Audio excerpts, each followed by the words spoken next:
warahmatullahi wabarakatuh. Boleh Cik perkenalkan diri Cik sikit? Nama saya Nur Aini Zarifah binti Muhammad Zuraidi. Saya merupakan pelajar di IPG di Sarawak, IPG Tun Abdul Razak di Sarawak. Okey,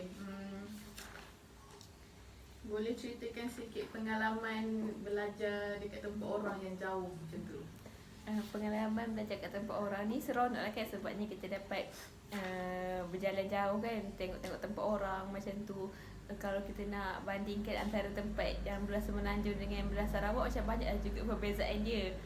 Daripada segi yang paling ketara, kita dapat tengok daripada segi macam kat sana lebih ramai, lebih banyak yang kaum Iban, berbagai-bagai kaum lah. Kalau kat Semenanjung kan majoriti kaum kita terdiri daripada Melayu, Cina, dengan India je kan. Lepas tu kalau kat belah sana perbezaan dia macam lainnya daripada segi masakan lah kan, makanan dia. Macam kalau kat belah Semenanjung selalunya kita dapat makan benda-benda yang kita dah biasa makan. Bila kita pergi kat tempat orang, kita dapat mencuba perkara baru kan. Macam kat Sarawak antara yang terkenal dia mi kolor, laksa Sarawak, patutnya ayam pansuh macam tu. So, macam kalau kat sini kat Semenanjung kan jarang, susah kita nak dapat makanan-makanan yang macam tu.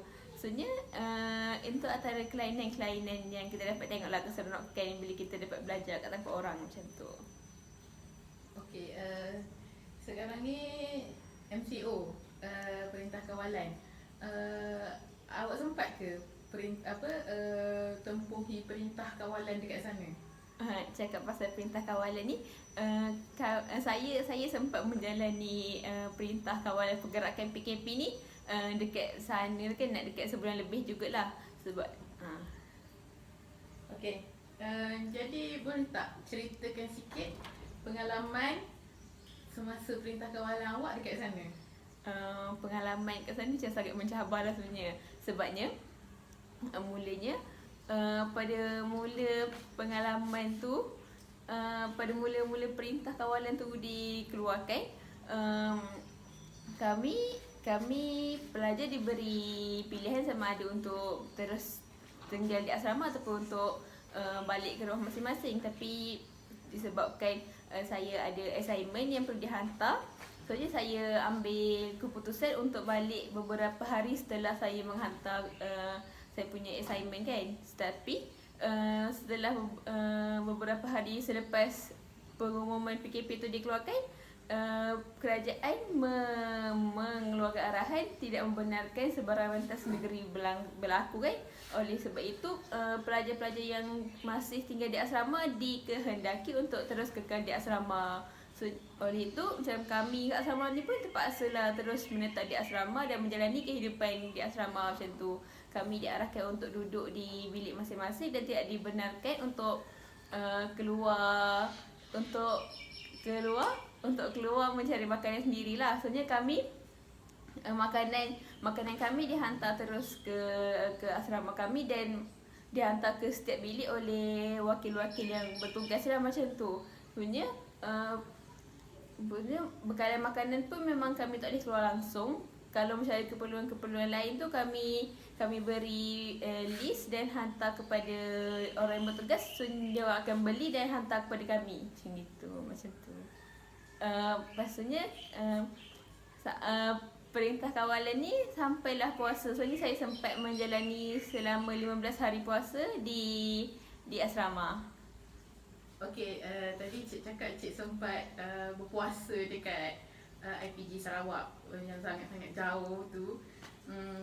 Sebab tak lepas nak balik sebab dah terlambat kan, sebab kerajaan dekat sana pun dah bagi tahu suruh jangan balik. Boleh ceritakan sikit pengalaman berpuasa dekat sana? Pengalaman berpuasa kat sana yang paling dapat kita tengok macam daripada segi masa lah kan. Kalau pada belah Semenanjung kan masa kita sahur agak berbeza, macam sejam macam tu kan perbezaan dia. Tu macam makanan pun kalau sebelum puasa makanan dihantar terus ke setiap pintu. Tapi ketika puasa tu kami dikehendaki untuk ambil sendirilah dekat tempat yang disediakan. Tapi mesti dihantar ke asrama, cumanya tidak dihantar terus ke pintu. Makanan Lepas tu ni kalau macam makanan sahur dihantar belah malam macam dalam pukul 10:30 tu dihantar. Manakala untuk makanan berbuka pula dihantar pada pukul 6 suku macam tu dihantar dah. Maksudnya pelajar dikehendaki untuk turun sendirilah makanan diorang. Okey, jadinya tadi sebelum tu cik kata cik sempat puasa dekat Sarawak tu selama 15 hari. Maksudnya lepas 15 hari tu cik dah boleh balik dah lah kan? Boleh ceritakan sedikit pengalaman perjalanan pulang? Okey, pengalaman perjalanan pulang tu Alhamdulillah saya punya IPG dapat menguruskan saya punya perjalanan kami punya perjalanan pulang tu dengan lancar kan. Kami para pelajar ni dikehendaki mengisi beberapa borang untuk memudahkan perjalanan, antaranya borang untuk borang kesihatan. Kami juga dikehendaki untuk menjalani ujian kesihatan lah bagi memastikan kami ni sihat kan. Pastinya kami macam sihat dan bebas daripada penyakit corona tu. Lepas tu kami juga dikehendaki untuk memastikan sama ada mukim tempat kami tinggal tu sama ada zon yang mana, sama ada zon merah ke zon kuning atau zon merah. Bagi yang para pelajar yang tempat dia selain daripada zon hijau, mereka tidak dibenarkan pulang ke tempat mereka, tapi mereka boleh menumpang di rumah saudara mara mereka yang berada di zon hijau. So ni mereka akan dapat surat kebenaran lah untuk menumpang di rumah saudara mara mereka. Kami juga mendapat surat kebenaran untuk pulang lah untuk pihak polis kan, bagi kita memudahkan urusan untuk rentas negeri macam tu.